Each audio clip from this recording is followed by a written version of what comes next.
একটা পাখি সাদা গোলাপকে ভালোবাসতো। তারপর একদিন আবেগ ভরা কণ্ঠে বলতে লাগলো, তোমাকে অনেক ভালোবাসি। গোলাপটা অহংকার করে বলতে লাগলো যে আমি যতক্ষণ লাল না হয়ে যায় আমি তোমাকে ভালোবাসতে পারবো না। তারপর পাখিটি বলল, এমন করো না, আমি তোমাকে অনেক ভালোবাসি, তোমাকে ছাড়া আমি অসম্পূর্ণ। তারপর গোলাপটা বলল, বললাম না আমি লাল না হওয়া পর্যন্ত তোমাকে ভালোবাসতে পারবো না। তারপর পাখিটি অপেক্ষা করতে লাগলো গোলাপের কাঁটার উপর বসে। তারপর গোলাপের কাঁটায় পাখিটি রক্তাক্ত হয়ে গেল। পাখিটির রক্তে গোলাপটা লাল হতে শুরু করলো।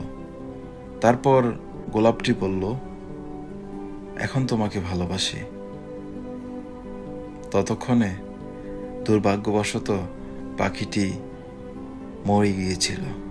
ঠিক একই অবস্থা এখনকার ভালোবাসার সম্পর্কগুলো। আপনি কাউকে যতটা গুরুত্ব দিবেন, যতটা ভালো রাখার চেষ্টা করবেন, সে ততটাই আপনার ব্যাপারে বেপরোয়া। কারণ সে বুঝে যায় আপনাকে হারানোর ভয় নেই।